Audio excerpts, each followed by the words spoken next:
Welcome to Phil and Ted's Sexy Boomer Show with your hosts, Phil Proctor and Ted Bonnet. Phil and Ted's guest is movie, television, and Broadway actor, writer, and comedian Paul Dooley. And now, your Sexy Boomer hosts, Phil Proctor and Ted Bonnet. Welcome to Phil and Ted's Sexy Boomer Show. I'm Ted Bonnet. And my middle name is George. Hi, George. And today we have a man of many names and many talents. One of my many names is my middle name is George. That's right. Your middle name is George. Your birth name is Paul George Brown? Brown was my name. Yeah. How did you come up with the name Dooley? Well, I was a boy cartoonist, and in high school and college I drew cartoons for the Humor magazine. Uh-huh. But just on my own, when I was fooling around and doodling, I started signing pen names. I used to sign everything PB, Paul Brown. PB. The reason I didn't keep Paul Brown was when I was 5 years old, a woman on the streetcar said, "What's your name?" I said, "Paul Brown." She said, "Oh, are you the coach at Ohio State?" And I said to my mother, I said, "No, I'm just Paul Brown, Paul Brown. 5 years old." And my mother said, "That's the famous man who works for the football team." I said, I didn't want him having my name. I didn't want to have his name. Even at 5, I didn't know what I would do, but I wanted my identity. That's cool. Became Brown Stadium. Yep. Cleveland Browns is still named after him. That's right. He had 6 winning seasons in high school, so he was a legend in high schools. And They wanted to bring him into professional ball. And he said, "This one thing, I want the team to be named after me. I want them to be the Cleveland Browns." I said, "Okay." And now there's a Brown Stadium, everything. Wow. But then I found a guy on Broadway in South Pacific had the same name. He was Paul Dooley? Paul Brown. Oh, Paul Brown, right. Okay. And I said, I can't use that's that. It. So I'd been doodling. I liked Irish names. It's a comedic thing. Aye. So I used to draw a doodle, a face or something that I read. O'Malley, Clancy, they all seemed like comedy names to me. And I liked Muldoon. I liked the double O's. And finally I used Dooley. Then in college, they asked the speech department, the local high school called over to the college, said, "Could you send some actors over to be in our annual fair?"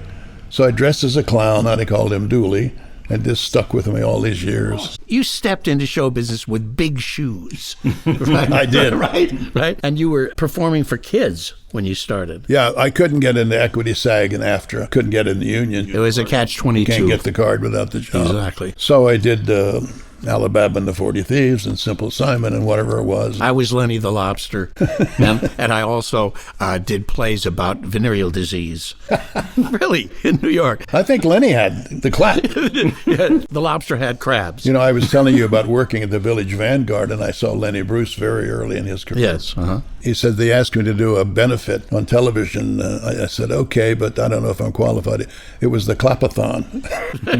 Clapathon. The guys I observed at the Village Vanguard, Lenny Bruce, Yep. Just his career was taking off. Also, I saw the first day that Mike and Lane ever came to New York. They came Nichols and May. And did one night. Yeah. And their manager, the famous Jack Rollins, the greatest manager in the business, took them immediately. Within a month, they were known to all the hoi polloi. The whole society was falling in love with them. They went on NBC Radio. Yeah. Right. So you were clowning around, and how would you say you got into this extraordinary career that you've had of doing so many different characters? Part of it because you were working with like Second City people and developed the art of improv, I imagine. Yeah. Andrew Duncan and I got so good at intuiting each other, knowing where the guy's going. It was almost like a mystical thing. Andrew Duncan was one of the original Second City. Thank you. There's an echo in here. Second City performers. But then later you did commercials with him. They teamed us up together for some reason. Was this Chicago or this New York? Well, when they came to Broadway to do a show, they needed an understudy to do it in the Village, and I became their understudy. That's how I got into improv, without knowing how to do it. You became the understudy, right? I said, you don't need to get 4 understudies. If one guy's going for 2 weeks and comes back, I'll do the other guy. Yeah. So I'm doing Andrew's material and Larkin's. But you have a gift that you remember comedy, remember everything. Everything. You remember acts. I'm cursed. Some wrinkle in my brain, you know how it is. Yeah. You know, I mean, I'm not exactly an idiot savant who like Rain Oh, you're Man. just an idiot. It's just an idiot without the savant. If I've seen 800 comedians and they each had 50 jokes, I'd remember 2 or 3 of the ones I like best. And so if you say Fat Jack Leonard or anybody it is, Or Burl. I'd remember, I never liked Burl because he stole from everybody. Yeah, he did. And He invented television. I mean, he made... Uncle Milty. He did everything that had been done before. He stole from vaudeville. Yep, he stole from both. He made fun of stealing. Yes, The other he did. comics named thief him of the thief of bad gags. He said, I went to see Jessup the other night. He was so funny, I dropped my pencil. So he knew that people thought he was Yeah, right. And he did every standard vaudeville scene and burlesque scene. And not only that, but he stuck his nose in everybody else's act. If there was an acrobat act, he wouldn't let them finish. He wouldn't let them do just what their act. He'd come out and get in it and, try to jump up in the air or do something with them. Dancers are dancing. He'd come out and dance with them. Sure. Could not stop showing off. No, it's true. And even as a young age, I said, I don't like that kind of comedy. Mm-hmm. I loved Buster Keaton as a minimalist as well. Mhm. Oh, the In greatest. fact, Buster's a leitmotif in my life because Right. I saw him first in film when I was 15. And 30 years later, I met him and did a commercial with him. What was he like personally? Very quiet. Reserved, I imagine. Silent type. It was a silent thing. It was for Econoline vans. And a bunch of Keystone Cops, I was one of them, chased him through a bunch of vans, in one door and out the Oh, other. that's funny. And it was all silent, of course. And there were 4 Keystone Cops. One was Barney Martin, who became Seinfeld's dad. Wonderful actor. It's a great story about him. He was a cop in New York, and his beat was to be outside the Ed Sullivan Theater and to keep the crowd people in control so that when the stars came in and out, they didn't bug them. He was surrounded so much he knew the people inside. And one day they said to him, are you an actor at all? He said, no, but I think I can be a funny guy. He's a cop. They said, we're looking for an understudy for Gleason. Holy Gleason mackerel. doesn't want to rehearse. This isn't the first year of Gleason's show. His TV show, yeah. And he became his understudy. Wow. And he would rehearse with the wife. Audrey Meadows. Audrey Meadows. He did it for a long time, and he got into show business. That's how he got into show business. Yeah. So he was a stand-in, really, for Gleason, because Gleason didn't want to do the rehearsals for the camera blocking and all that kind of stuff. Well, Gleason is supposed to be able to read a script and know it. And know it. And know it well enough to get through it, but you can see when he's just stretching. For example, she'd said, do you think you're going to that convention in New York? Am I going to that convention? You're asking me if I'm going to New York. She wants to know if I'm going to New York, the convention in New York. What do you think, Norton? I guess she knows you're going to the convention in New York. I'm going to him.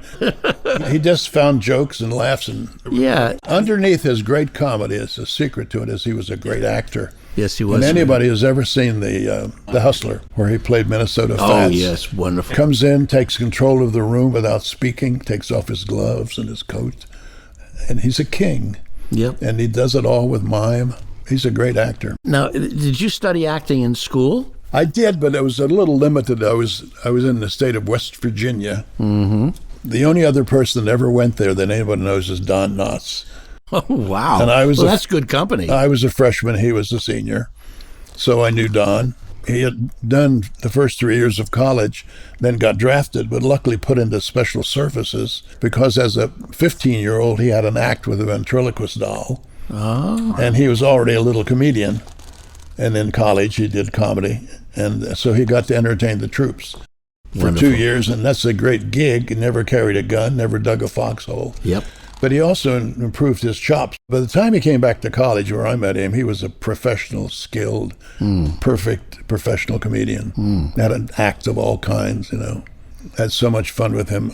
Don had a very high voice, and he was married at that time to one of his wives. Her name was Kay. When I called there, if he answered the phone, he said, hello. I said, is Don there? This is Don.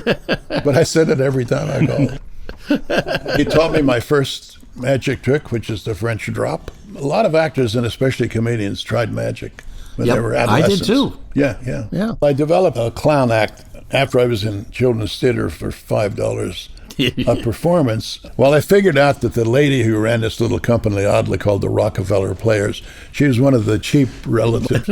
So anyway, I found that she charged $100 to the school for an hour and a half of a show. I decided I could make a show. and I would sell it to them for $45 for 45 minutes. Mm-hmm. But I couldn't stretch a clown act. I used juggling and magic, but I couldn't stretch it out that long. Do you juggle also? Yeah. I taught myself to juggle. I lived on a gravel road, but as the gravel road is traveled a lot of the gravel is thrown to one side. Yes. And are all over here. And sometimes they're not just small pieces of gravel, they're sort of rock size. I found some that had the same weight, and after dropping them 1,000 times, usually you have to keep chasing them because you throw it in front of you too far. That's right. I learned 3-ball juggling, but something interesting happened when I did the movie Popeye. And you played Wimpy. Yes, I did. In that. A lot of the people in the cast had been clowns. There were clowns from Italy playing small parts. Uh-huh. There were a lot of circus performers. Yeah, it was like a Fellini movie in many ways. Fellini movie and fantasy, you know. And Bob auditioned clowns. This is Bob Altman. Yeah, Bob Altman, the director. The connection with Bob Altman was something that happened because of a play you were doing. A Jules Pfeiffer evening. A Jules Pfeiffer evening in New York. Nothing but cartoons. But Bob Altman saw me there and hired me for 5 movies in a row. Then also Jules wrote the screenplay for the movie Popeye. When you did the Popeye movie, it was you guys were on location in Malta. Yeah. I can't imagine what a bizarre experience that must have been for you. Well, it was like unreal in that it's not something you could do in that place to go to town in the evenings. Yeah. First of all, they're speaking Maltese, which is mixed up with Sicilian, which it was in the middle of the Mediterranean between Sicily and North Africa, Libya. Nothing to do. But we had such a talented group of people. There were 50 actors altogether, small parts, medium, and large. And of course, Robin Williams. And who was 50 parts in himself. Let's put on a show for ourselves. Yeah. So we'd sit in the audience, and when your turn came, you just go on stage. And Robin said, I won't be in it, I'll just be the MC. But of course, he MC'd every act, and he was in it more than anybody. But he'd come out and do Ed Sullivan, introduce characters and do Ed Sullivan for a while and go back. After the next act, he'd come back and he'd do another dialect, another imitation. He would do what he thought was Maltese dialect because he could do anything. Oh, he was amazing. And it lasted 4 hours. It was great. This was just something you did to entertain yourselves? Yeah, just for ourselves. I did stuff for my old act. I recreated Smith and Dale's Dr. Cronkite with Libertini. Oh. Something I knew very well. And Shelley Duvall could sing a song and play a guitar. Bill Irwin was there. That's right. He did clown routines. Yeah. Wow. It was a very special place to be. We lived in a small village called Malia on the outskirts.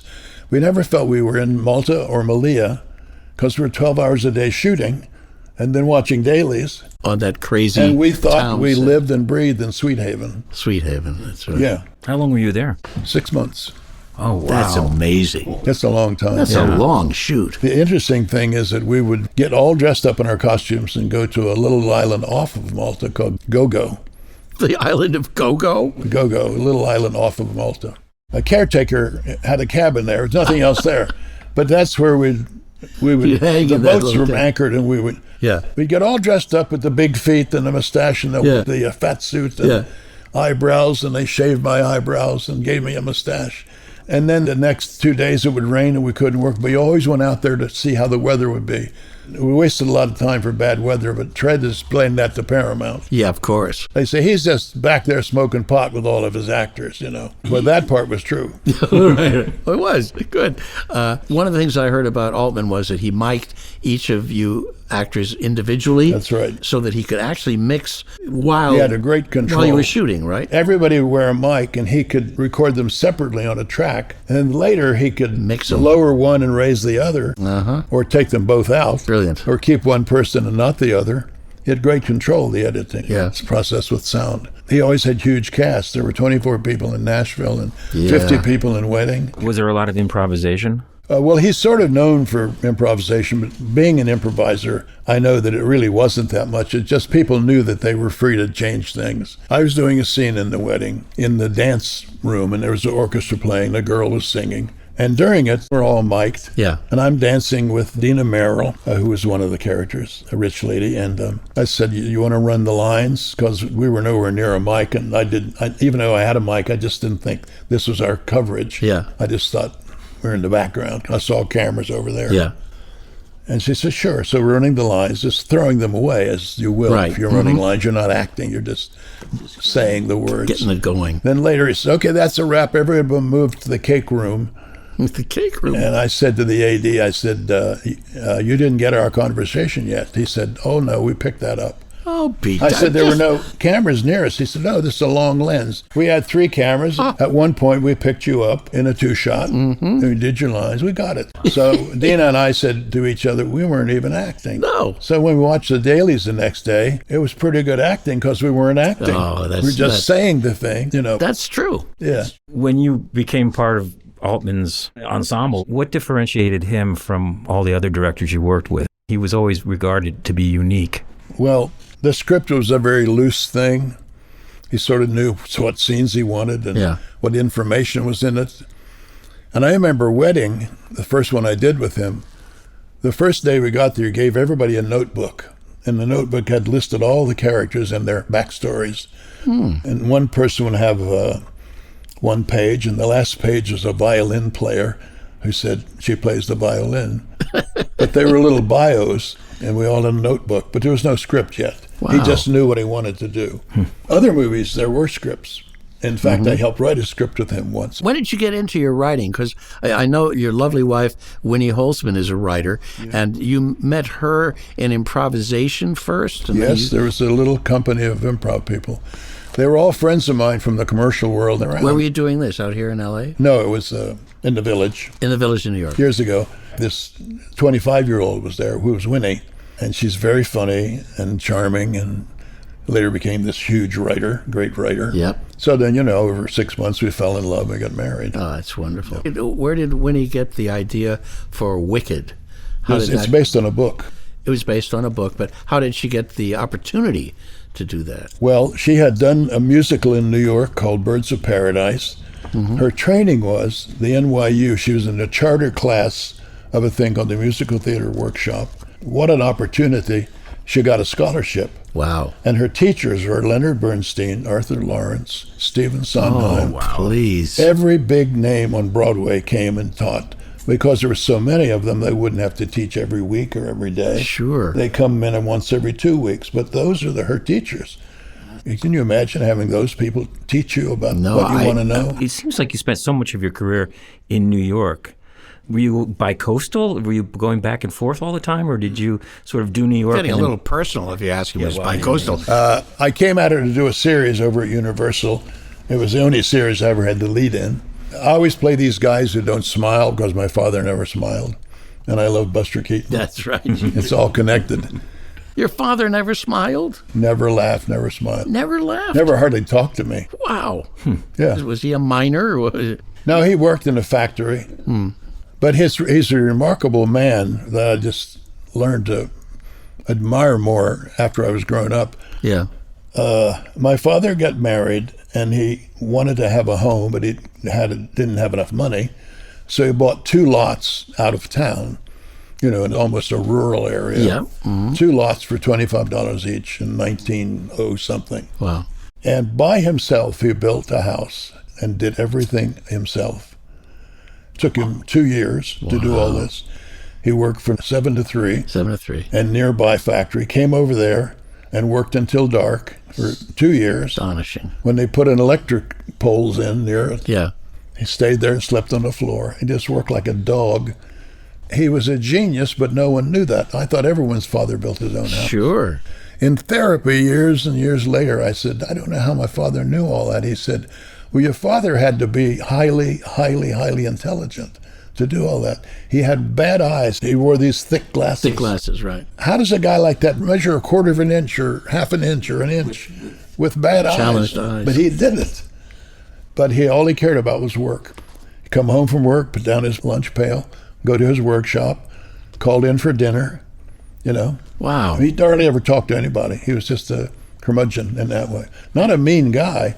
I think he was afraid of people. His father left him and left the family. He was a young kid. I think he was afraid of being close, a fear of intimacy, even with his family. I never got a hug from him. Now, what did your mother make up for this? Was she a loving? She was loving, but she came from a family where her father was more like that. Mm-hmm. Men were just work guys. Yes. They didn't spend a lot of time talking to their kids, you know. Yeah, yeah. It's not manly after you're 2 or 3 years old to hug a boy. You know, those kind of cultures. Yep, absolutely. The only way you can bond is to take them fishing or hunting. Yeah. Well, I never even got...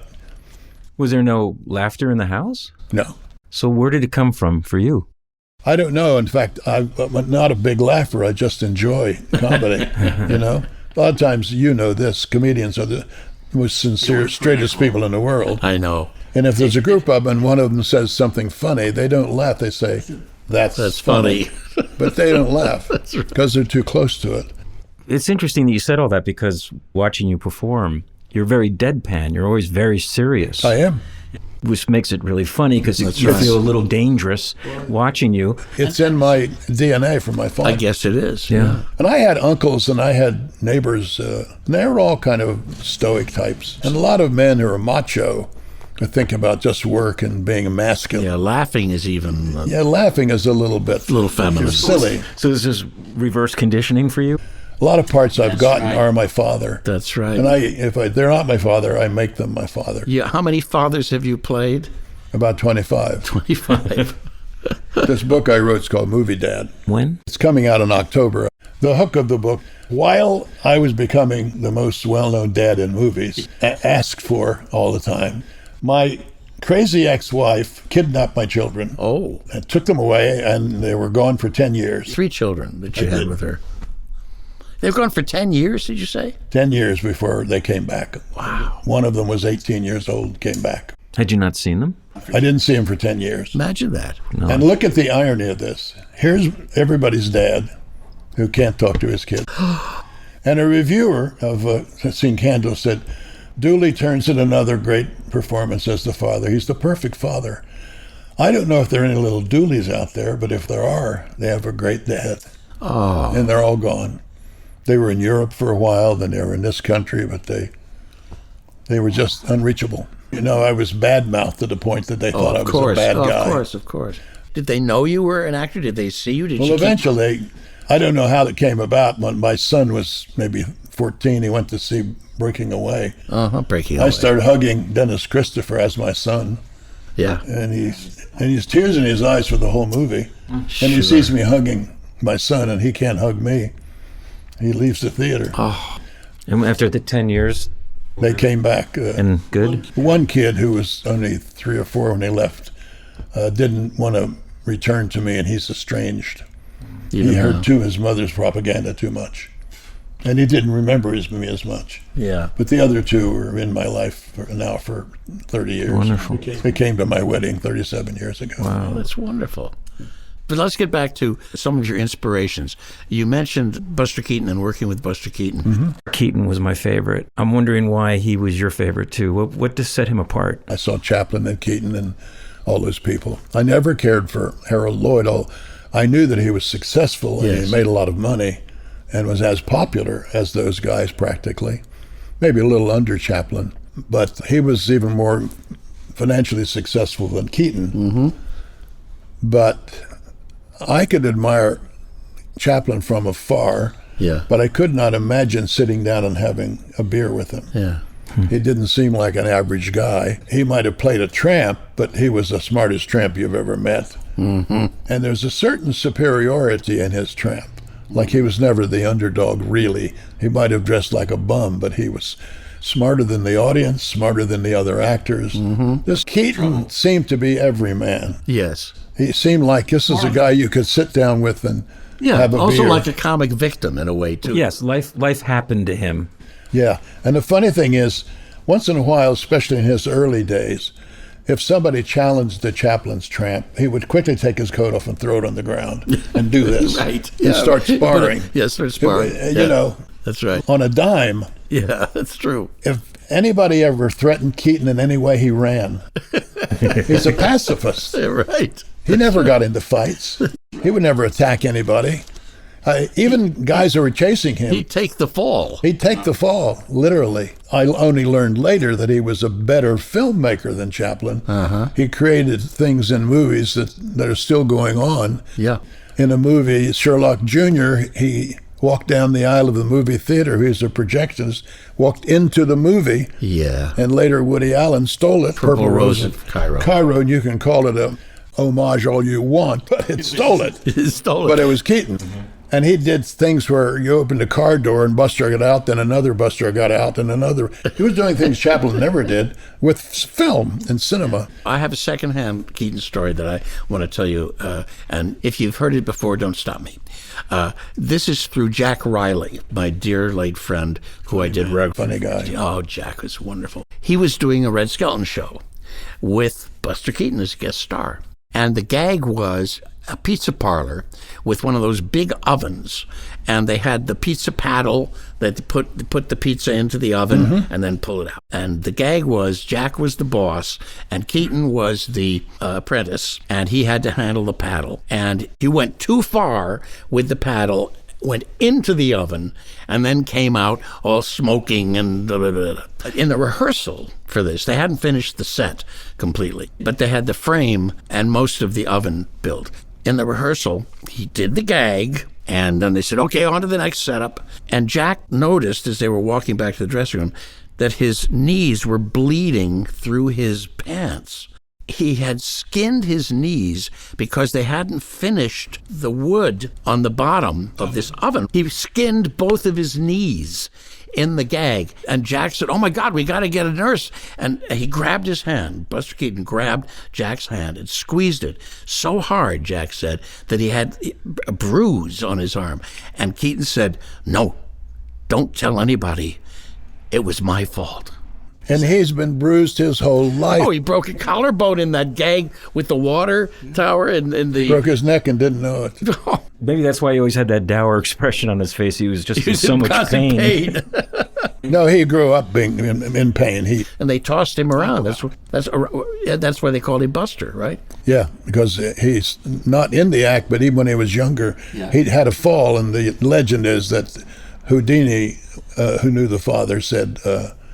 that's quite a buster, meaning a fall. Oh. And the father said, yeah, that's a good name for him. But he wasn't yet in the act. Oh, he wasn't in the act yet. Oh. But some people say that's apocryphal and maybe the father made it up. Yeah, but I like that. The story is that it's Houdini because before he was in vaudeville, there was a show called a medicine show. You know how? Oh, sure. It was called the Houdini-Keaton medicine show.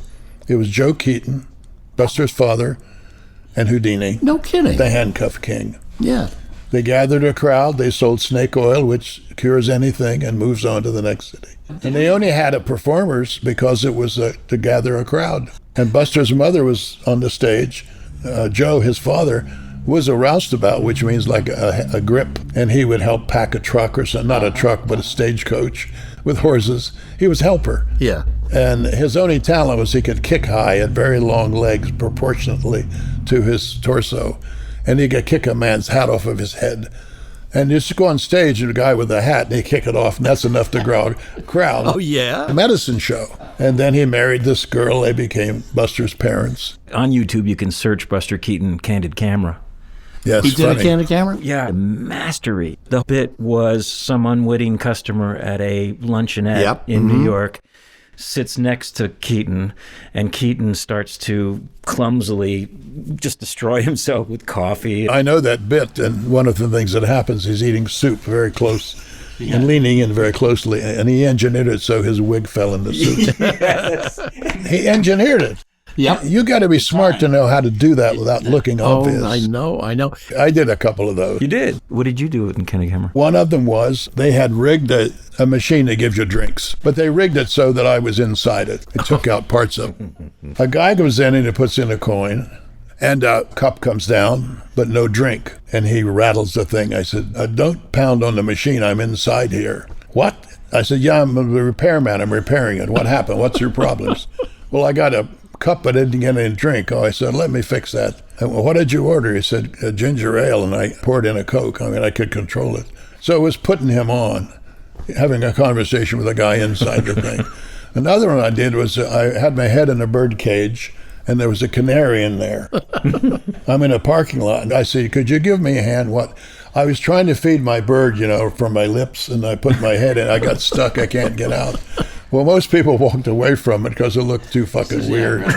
Speaking of my other influencers, I thought Sid Caesar was head and shoulders above almost everybody doing comedy. I agree. Because I not only like comedy, but I like sketch playing more than stand-up. I don't know how they did that 90-minute Your Show of Shows every week. Well, it was his genius, but... And what a writing staff. And Woody did the typing. Yeah, I know. Well, they brought Woody in because they knew he was writing and funny. There was a secretary, but she couldn't really keep track of it because there was a crazy shouting match. Oh, sure. And Caesar didn't like a joke. He didn't say no. He would pantomime machine gun to shoot it down. That's how he shot down an idea. But he was loud and aggressive. And I worked with him. My partner, Peter Bergman, and I worked with Sid because he wanted to get back on television 30 years ago, 20 years ago, I guess. And so we were at his house. We worked with him at his house.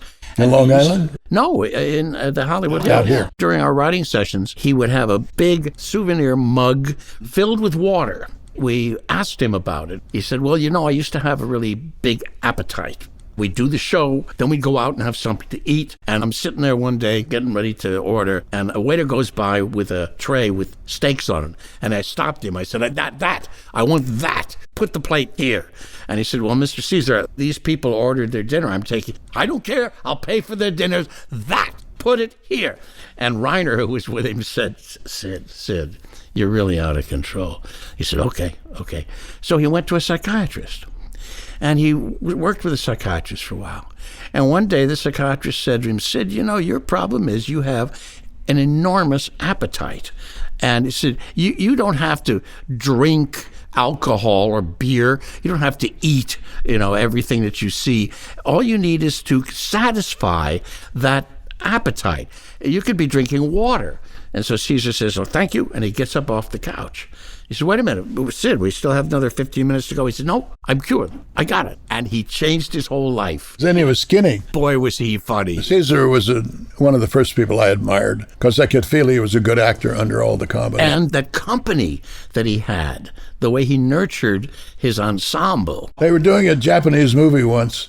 Reiner was playing the Japanese warlord, the heavy, and his name was Ganzer Mishpucha. The whole family. And they had the Princess Schmata was in it. Princess Schmata. Oh, they were brilliant. But that writing team is what did all that, Oh, yeah. I grew up in New York, and I kind of romanticize what New York was like, the show business world, in the 50s and 60s when television was coming up, and Sid Caesar, Jackie Gleason. Yeah. Jackie Gleason had an impression on you as well. He did, very much. And before he did The Honeymooners, which is mostly nobody knows except for that, but he had a variety show. Reginald Van Gleason, Poor Soul. The Poor Soul. Can you perhaps draw a snapshot of what it was like to be in New York? Well, here's the thing that tells you what it was like in those days. Early television. We're talking 1950s? 52 when I got there. Okay. They still hadn't worked out a system to have audiences coming to watch a television show live. There was no system in place. So if you walked up 6th Avenue, there would be ushers out there from NBC saying, want tickets to a show? It's a soap opera. Here's tickets free. And Sid Caesar, and I would go see it and shoot it in the afternoon. And I got to see a lot of the Sid Caesar shows live. Wow. You're still working. Well, not in the pandemic. But that's the only thing stopping you. Yeah. Before the pandemic, I would do about guest spots on about 8 shows a year. And I was on a show called Kids Are All Right, and I did 4 of those, and I'll be in another show, and maybe that's 1, maybe it's 2, maybe I do 6. It's just guest stars. That was the way I was working. Those things are worth $5,000, so you'll make $50,000 a year just as an older actor. You've always been a character actor because you're an actor. Yeah. And you play characters. Well, I made my first movie when I was 49 with Altman. It's your first movie. First movie. Seems late in your career, right? I was an improviser and a commercial actor. Yep. I had also done The Odd Couple on Broadway. That was my one Broadway show. You were understudying in that, and then you took over. Is that right? Well, I got an audition for The Odd Couple. I never had an audition for a Broadway show before because I was stuck in the commercial business. Didn't have an agent for it legit. Sure. So I want to be familiar with it. You know how it is with an audition. Sure. You don't have to know every word. But hell, I became so familiar with it, I knew it cold. Then I learned all the cues cold. I could do all the cues too. I didn't need the script, but of course, as an actor, you go on and you hold it, right? Because if you're nervous and you miss one line, you screw it up. It's right there, yeah. I knew it cold. I knew I didn't have to have a script, but I needed to hold it so it It looks right. It's professional. You don't look like you're bragging. So I go on stage, and it's for the Art Carney role. Mike Nichols is there with his entourage and the producers, and there are a couple of chuckles because I have good timing and all that. But then at a certain point, Oscar does a line to Felix, which is angering him, picking on him, right? So I took the opportunity to throw my script in the air. Well, anything valuable torn it in half or thrown away is funny, so I got to laugh by throwing my papers in the air.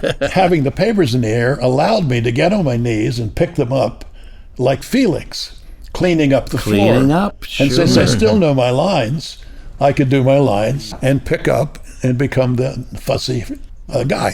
There's a couple of big laughs when I threw it away and started picking it up. And Mike came down to the footlights. And Mike didn't know me, but he had seen me down in the village. He dropped in once in a while to that Second City Company. He dropped in occasionally. But Mike had seen me do a routine I replaced Alan Arkin in a sketch we called Selling Fallout Shelters Door to Door. It was an old Second City sketch. Mike said, I saw you do that thing in the Fallout Shelter thing. It was very funny. I said, could you do a little of that for us?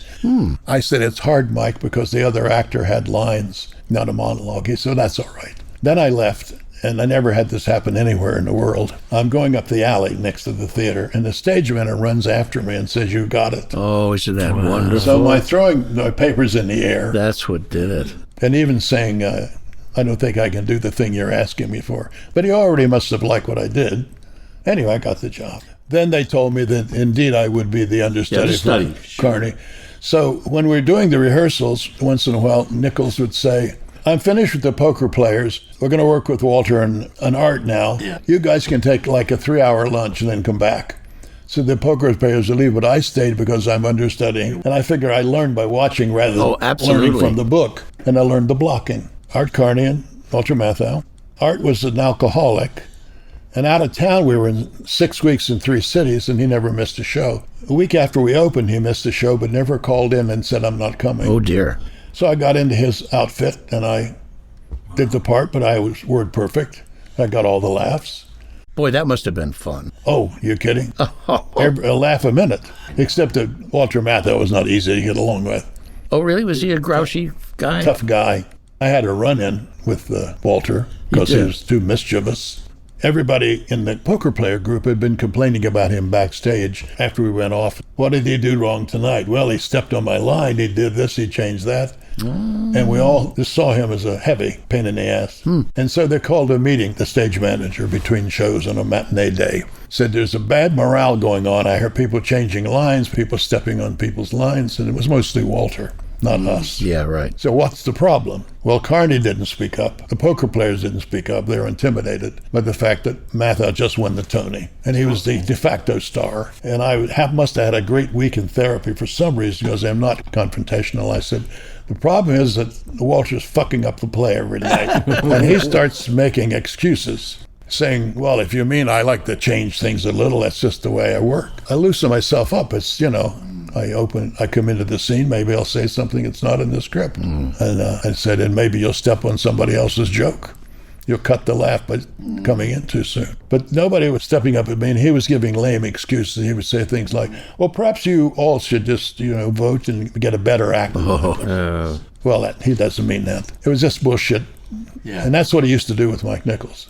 He would not take his notes, and he would bullshit about it. He'd say to him, maybe I'm not a good enough actor, remember your notes. Or, I think I'm going to do the note, but then it just comes out the other way. But he was just a very, very big bullshitter. 5 years after that, I had a little job where I directed sketches on a show called The David Frost Report. One day in that show, Art Carney came on as a guest star, and we went out to lunch together. And he says to me, that day when you called Walter Matthau on the carpet? He said, I wanted to ask you something. Were you ever a boxer? And I said, no, hardly. Why? He says, I thought you were going to pop him one because I was outspoken. I says, no. Well, I feel bad now, and I felt bad then that I shouldn't have spoken up about him because he was suffered more from it than any of us because he would upstage him, and Art didn't understand upstaging. He would step upstage, and Art would turn upstage to face him, and you have your back to the audience. A normal actor just move up there with you. And every 2 weeks, he'd miss 2 performances. Art, because Art. And I had done it maybe 22 times. Yeah. And one day he missed, and the next day he missed, and the next day he missed, and he never came back. Oh. He had checked into a rehab. His wife didn't know where he was. His agent didn't know where he was. It was a mystery. Wow. So I got to play the lead and be above the title in the show, playing Felix. Great. And then after a couple of weeks, they said to me, "Oh, we wanted to tell you we found the new Felix." And I'm thinking, what? New Felix? I never missed a line. I got all my laughs. I said, why? They said, "Oh, well, the producers, we felt we needed a name.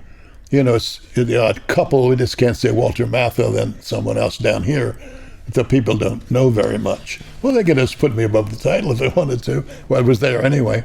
So the new guys said, "Who is it?" They said, "Eddie Bracken." I said, "Okay, I know who he is." Yeah, Eddie Bracken. I said, "Well, he hasn't been very many movies lately." They said, "Yeah, but older people buy tickets. People from out of town buy tickets, and they'll remember him." They said, "You can go back to the table being what was his name? Speed was his name." Mike Nichols told me, "You're the engine of the poker game. No matter what the other guys are doing, they'll be distracted with conversation. Come on, let's play. You go back to the table and be Speed." And I said, "I think I'll be moving on." I'd been in it a year. Sure. Well, if they're going to demote me, fuck them. But what was it like working with Matthau after you had... Well, I know one thing. When he walked up stage, I went with him. Yeah. You take a step up stage, I go up there. I go with him. We'd end up at the back wall. Yeah, right. But he knew I could hold my own. There was a begrudging respect for you, and then a little bit, yeah. Even though I had called him out. Curious about Art Carney, working off of somebody like as strong as Jackie Gleason in that iconic role, and he held his own with Jackie. He was strong and everything, but Art was a very shy person. Wasn't Gleason the same sort of dynamic? I mean, Gleason drank. He respected Art. He respected him. All the stories I've heard about Jackie Gleason, I never got to meet him. He loved Art. He has a really big heart. He knew he had a gold mine there. The guy was great. Well, there was one story about him in New York that I heard. He's having dinner out, and at the end of the thing, he says to the waiter, he says, "So how much is the biggest tip you've ever gotten?" And he said, "It's $50, Mr. Gleason." He says, "Here's $100." He says, "By the way, who gave you the $50? He said, "You did, Mr. Gleason." Oh, it was Gleason? Gleason was very generous. Yes, I know. I think you're finished. In the business? It's been a good career, and you've talked about it, so we've got that. So, and you've got a book coming out.